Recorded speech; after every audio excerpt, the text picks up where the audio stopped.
Oi pessoal, Karen Hanzi do Epicentro Dalva. Nessa mini aula, gostaria de contar para vocês da nossa experiência, de alimentos alternativos, não típicos, para alimentação das aves, E aí eu gostaria de contar para vocês que cada local tem a sua formulação. Tipo, o que a gente está fazendo aqui no Dalva não é exatamente uma receita ideal para você, Pode ser que seja parecido, mas cada lugar tem seu nicho, Algumas pessoas têm um nicho para produzir mandioca. Outros têm uma queijaria, então eles têm acesso a soro de leite em abundância, Então, cada lugar tem seu nicho, cada pessoa tem sua personalidade. Então, cada formulação será uma formulação. Para começar, claro, todo mundo começa com milho, soja, pré-mix, sei lá, comprando ração, mas eventualmente o ideal seria cada um desenvolver sua própria receita usando os ingredientes locais. Então, a primeira alimentação que eu gostaria de falar é a silagem de mandioca. E eu confesso que ainda estamos aprendendo, a fazer a receita ideal.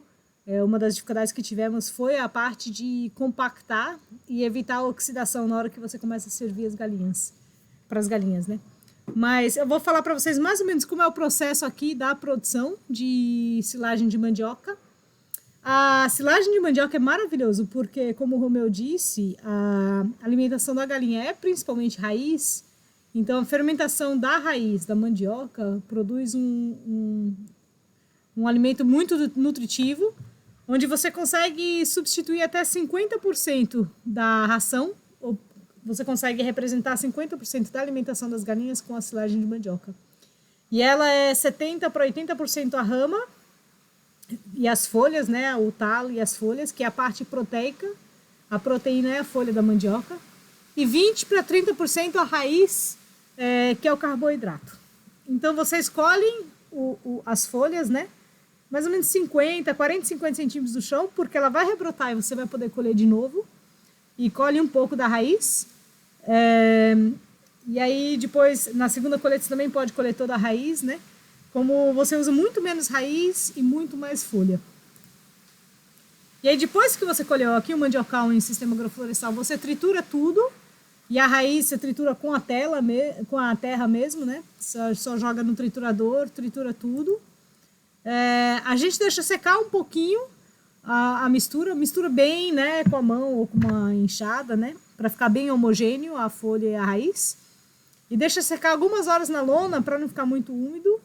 Já lá no Yamagishi, ele simplesmente traz do trator na caçamba, e esse tempo de viagem, que lá é muito mais quente, que no Dalva, só esse tempo já faz com que ela tenha a umidade perfeita, que é equivalente a 35% umidade, Depois vocês vão compactar ela em um silo, ou um tambor, um saco plástico, sacos de silo, sacos de lixo, sacos de ração. A gente fez esse experimento aí, fez um buraco no chão e compactou com a moto, com esses sacos de um colchão que a gente tinha encomendado. E esse daqui foi uma das fermentações que não deu muito certo, que acabou acumulando umidade, não conseguimos vedar bem, ou não vedamos bem, por volta, então entrou umidade lá, que não foi legal. Agora já fizemos muito esse modelo aqui, esse aqui foi um curso com o Romeu, onde a gente fez também no tambor e fizemos outras ocasiões nesses tambores. E esse modelo funcionou direitinho. Só que eu acredito que os sacos de silo são realmente os melhores jeitos, ou sacos de ração são os melhores jeitos para você realmente compactar e poder fazer porções menores. Porque a silagem de mandioca começa a oxidar conforme você vai abrindo e usando ela.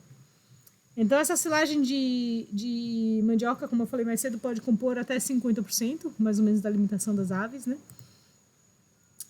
Uma coisa que fizemos também é a farinha de margaridão. Fizemos também silagem de margaridão, só que tivemos muito mais problemas de embolorar. Deu certo umas 2 vezes e umas 4 vezes embolorou, então começamos a fazer farinha de margaridão. Mas quem tem mais o dom cientista talvez consiga fazer umas silagens. O problema é que margaridão tem mais umidade, então eu acredito que vocês tenham que secar mais tempo, tipo umas 24 horas, talvez, depois de triturar, para fazer a silagem. Para fazer a silagem do margaridão, você colhe os talos e as folhas mais verdes, com menos lignina, ou para fazer a farinha também, que a folha mais verde tem mais proteína e a com mais lignina tem mais fibra, né? Então você colhe tudo, tritura, deixa secar no sol, recolhe à noite, né, para não pegar na chuva. Para fazer farinha demora alguns dias, 2 dias se está um sol bem quente, né? Ou às vezes coloco no viveiro, quando não está com mudas lá, né? Ou então só no sol mesmo. Agora, se for para fazer silagem, se seca muito menos tempo, umas 5, 8, 10, 12 horas, né? Dependendo da umidade.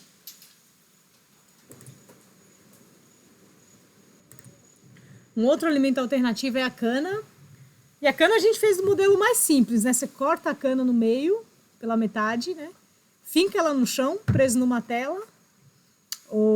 E aí elas comem tudo que tá na cana, deixa só a casquinha. Você tem que achar um jeito de prender a cana, porque se você só corta ela e coloca no chão, elas ficam bicando e a cana fica virando.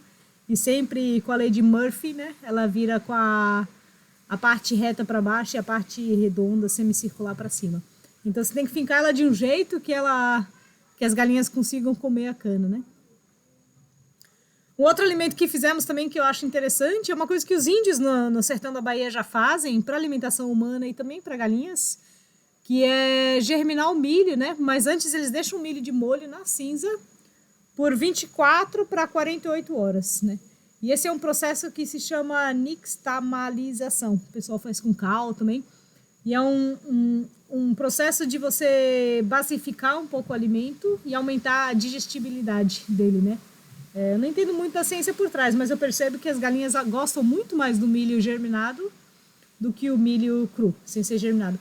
Quando você germina, deixa de molho na água, né, 24 horas, e depois vamos germinar ele, fica um alimento muito mais nutritivo, a palatabilidade das galinhas é maior e é divertido. Então você deixa de molho, primeiro na água, né, com cinza. Depois você coloca no balde, tipo esse aqui, ou um bem maior, né, furado, que a água vai escorrendo e você dá uma lavadinha com a mangueira, né, mete a mão lá e mistura um pouquinho, a cada 1, 2 dias você vai lavando.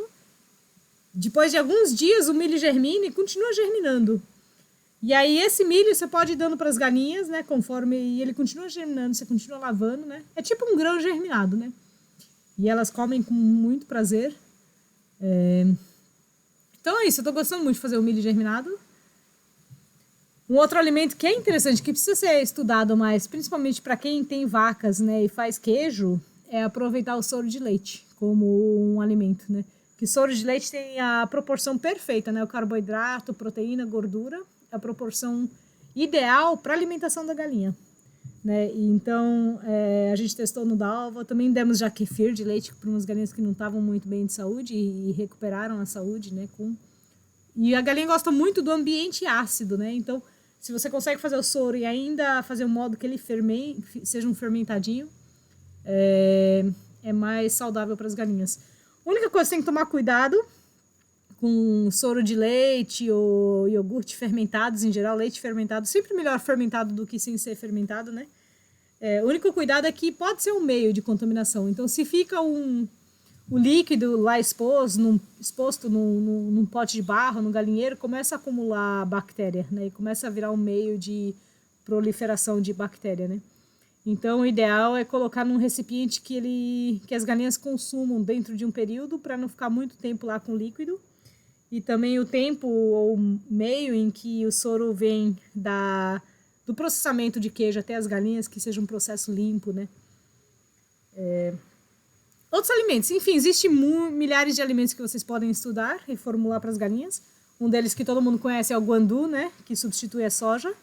E o guandu é muito interessante. Ele é 30 e poucos por cento proteína, quase 30% de proteína. Ele é muito alto em proteína e ele é massa porque você não precisa cozinhar ele, não precisa fazer o processo que você precisa fazer com a soja, né? Você simplesmente corta os galhos com as vagens mais secas, maduras, e joga no piquete, no galinheiro, e elas conseguem abrir a vagem. Você não precisa nem debulhar. Então, as galinhas conseguem abrir a própria vagem. Folha de amora também, tem gente que faz farinha de folha de amora, leucena, moringa, junteira, trapoerá, bora pronobis, e assim por diante.